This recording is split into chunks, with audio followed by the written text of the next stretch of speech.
Akasban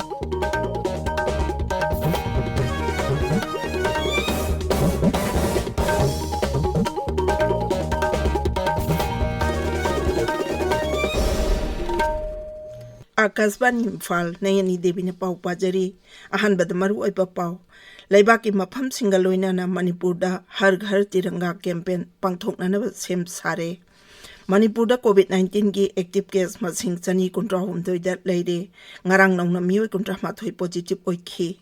JDU luchingba Tis Kumar ngasi Bihar gi Mukhyamantri oina wasak lauragani amasung laibaki ningtam numit tha sigi tara mangada New Delhi da pangthoknaba sem saba haure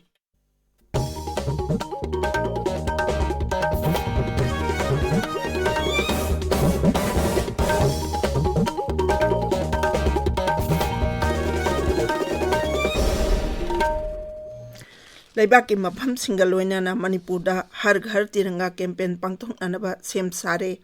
Mukhyamantri Nongtombam Biren ngasi nungthil 1st Battalion Manipur Rifles ta jati gi machu ahum gi phiral miyam da pak sana yenthokba amasung yonbagi thorum hogdokani amaromda Rajyapal lagane sana hai har ghar tiranga campaign na laibak asigi miyambu amata oibagi wakhalon chelhanba ngamlagani laibak sinba thongna tha sigi taram doidagi taramanga phawa pangthokadoriba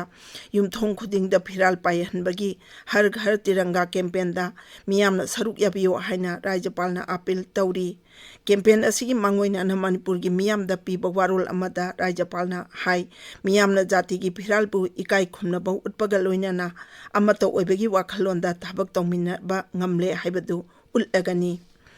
Myanmar ga tainaba Churachandpur jila gi ngathal khuldagi police na nupi ama yauna Myanmar macha manga phare akaknaba paw amaga loina na Churachandpur police na mapam aduda thiba humbagi thabak chathabada Myanmar macha manga phabani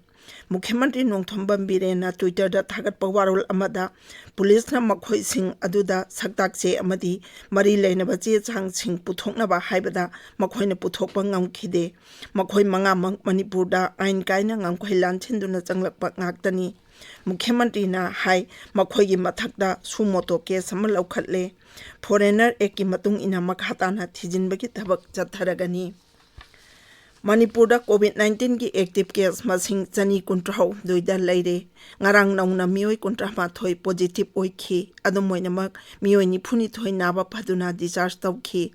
Raja gi Haksal Bibhag na ngarang numidang ngaram tokpa cherol amada hai ngarang COVID ke sample chamri yangkhai taruk test tawbada mioi kuntra mathoi adu positive oiba thenglakibani masi tharaga hujik phawada raja sida COVID positive oikiba apunma masing lak amali sing kuntra mapan chamri sumna nipan sure ngarang gi oina positive oikibagi chang chada taruk dasmik nipani ngarang laichet asitagi mioi ni phuni thoi naba phagiba adu tharaga naba phakhiba apunba masing lak amali sing kuntra taret supna kuntra taret sure naba pharakpagi chang chada marphudrani pandasmik ahumni ngarang laichet asida mioi amata sikhibagi paw laite Marak asida raja sigi oina ahujik phawbada COVID vaccine dose lak kuntra mathoi lising kuntra manga chanipan kuntaret kapkhre madugi manungda ahanba dose gi oina lak tara taruk lising kuni thoi chamri humphudra taret ani suba dose gi na lak tara ni thoi lising marphudra ni thoi chamapan ni phuni thoi aduga precaution dose gi na lak ani lising kun chamri sumna nipan kapkhre ngasigi oina mioi tara manga da vaccine kapkhi Irang Valley Bridge tha ahumlonggi tungda ngasidagi gari chathok chachin tawba yaragani adumoinama gari achoba singdi numit kharani gi tungdagi chatpa yagani hairi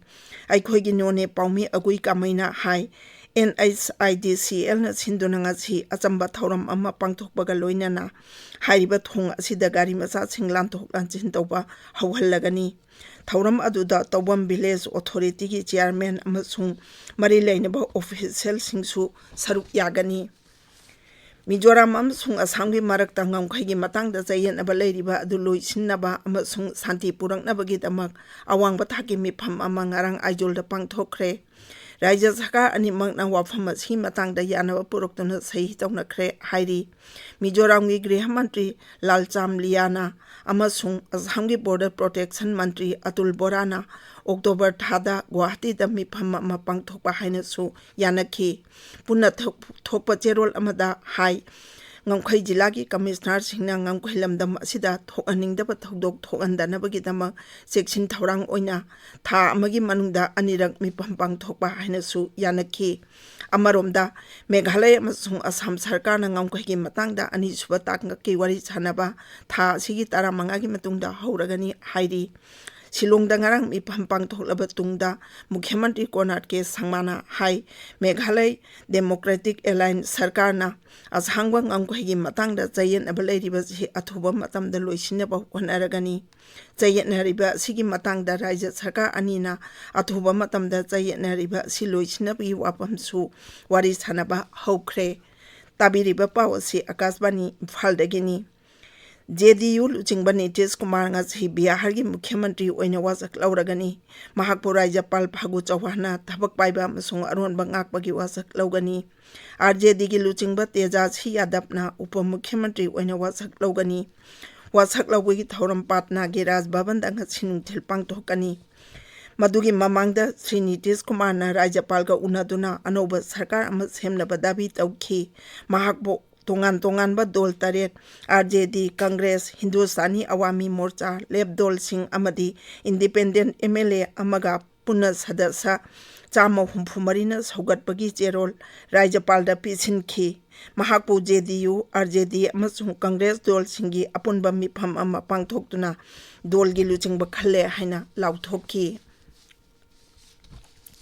Laibak in Ningtam Numit Tha Sigi Taramangada New Delhi da Pangtonaba Sem Saba Hore Palan Thorma Sigi Yanglaga Asoya Ngam Thoganda Nabagi Damak Laibaki Konung Delhi da Ngak Selgi Thorang Lokat Pagaluinana Police Personnel Sing Tara Hena Mathoto Hengadauri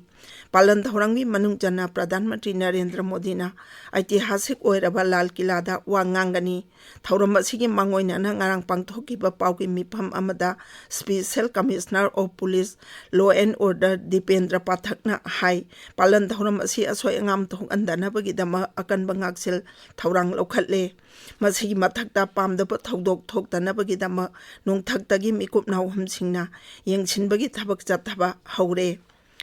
Second Generation 2G Ethanol Plant Pradhan Mantri Narendra Modi ngasi Haryana gi Panipatta Video Conferencing gi Khuthangda Miyamda Khusinargani Laibak asida biofuel sijanaba engalakpa amasung masigi pothok marang kaina puthokpa ngamnabagi damak sarkarna laukhalakpa thaurangi saruk ama oina plant asi miyamda khusinnagadabani Thaurang asina lamdam asigi energy gi sector da awonba ama puraknaba hotnabada achoba mateng ama oiragani 2G ethanol plant asi Indian Oil Corporation Limited na lupa koti chamapan rom changna paikhatpani Nongchup Bengal gi Birbhum jila da lambi gi khudung thiba thodok amada mioi kaya laikhidaba amasung asok apan thokhiba dubu Rashtrapati Draupadi Murmu na tamoi sokna nungaitaba phongdokhre Twitter da thagatpa warol amada Sri Murmuna hai thodok aduda laikhidraba mioi singi imung manungda awaba phongdokpaga loinana asokpa sing adu athuba matamda phagalakpa oirasanu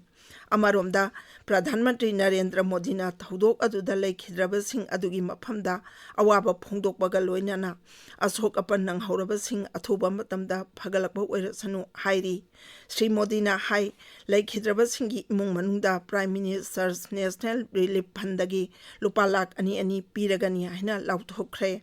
asokpa singi imung manungda lising yangkai piragani Birbhum jila da ngarang numit ungba matungda bus amaga auto rickshaw amaga tingjinabagi tawdokta nupi nipan yauna mioi mapan laikhide aduga kaya amana asok apan nangkhi Commerce Mantri Piyush Goyal na hairi laibak asigi sel thungi phibam pagalakliba sida malengwi laibak ayana Bharata miyeng janba haure New Delhi da ngarang pangthokpa Vyapari Udyami Sammelan Thoramda wangangbada Sri Goyal na hai Bharat asi haujikdi lalol tikil lamda malengwi oina khwaidagi khumang yana changchillakliba laibak ama oire Aroibada maruoiba pau amo ahna laibaki mapam singaloina na Manipurda har ghar tiranga campaign pangtongnaba sem sare Manipurda COVID-19 gi active case masing chani kuntra homdoi da leire arang nauna mioi kuntra matoi positive oikhi